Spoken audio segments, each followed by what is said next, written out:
So you should understand fundamentally that the reason why the Jews of Chelm moved to Chelm's Pond was that the real estate broker offered them a land deal, which was really hard to believe. He said that this tract of land, every acre is 2 acres. You can till the soil with a teaspoon.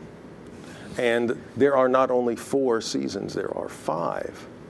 And moreover, there's this pond, which just happens to be named Chelm's Pond. So this looked like a good deal. Of course, some of the people were a little skeptical about these real estate claims. But when they got here, they realized that it was all true. Every acre is 2 acres because, you see, the land is so hilly. If you were to flatten it out, you'd have 2 acres. Right. And you can till the soil with a teaspoon because that's just about as deep as you can go, and then you hit bedrock. And there are not 4 seasons, there are 5. Summer, fall, winter, spring, black fly season. And it's the Adirondacks. You get eaten alive, but that's the 5th season. And so they settled in and made their lives there and built homes and a synagogue. And so the little bit of news that I have to tell you today from Chelm's Pond is the story of the fly fishing contest, which is really involves one of the newcomers to Chelm's Pond. He's in love with Bloomy, the proprietor of the Broiled Beet, the cafe in Chelm's Pond where they serve Adirondack Ashkenazic fusion cuisine. They're famous for the peanut butter and gefilte fish sandwich. Oh. And so he told a story about the fly fishing contest. It seems that this rich fellow from New York City had a desire to learn fly fishing. So he put ads out. He didn't want to just hire any Adirondack guide, any mountain man. No, he wanted the very best. And so he advertised widely and sponsored a contest. And if you read the contest rules, you would realize that he had an unusual idea about what fly fishing really means. Well, the day of the contest comes and they set up this wooden platform in the middle of the field, and there's a judge's stand, and it drew such a huge crowd of spectators, the county sheriff had to have his deputies around monitoring the traffic and all. And this big guy walks up to the platform and he says, "I'm here to enter the fly fishing contest and my name is Mountain Manny." And this is indeed a huge guy, and he pulls out of his pocket a little cardboard matchbox, pulls it open and releases into the air a stonefly, one of the trout's favorite foods. It's about an inch long or so, and it takes off into the calm summer air.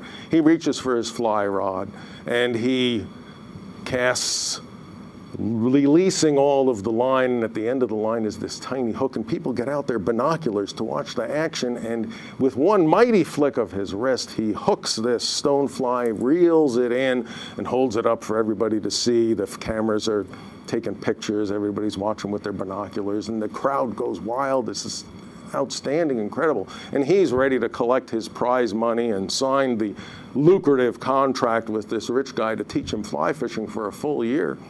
When another guy walks up, he says, "I'm here to enter the competition for the fly fishing contest, and my name is Giant Jim." And this guy's huge. He's like 6.5 feet tall, and he weighs 250 pounds. And he reaches into his pocket, pulls out a little matchbox, and releases a mayfly just about 1/2 an inch big, the favorite, the most favorite of the favorite trout foods, and it takes off into the breeze of the summer.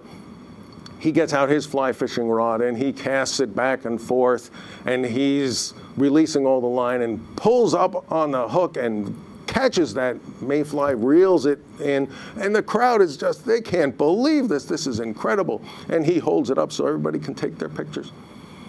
He's about to sign the contract and take the prize money when another guy walks up, and all the other Adirondack guides, they've gone home and tried to pretend that they never came because they're too embarrassed. They could never compete with this kind of talent. And here this guy comes up, he says, "I'm here to compete in the fly fishing contest, and my name is Adirondack Mendel."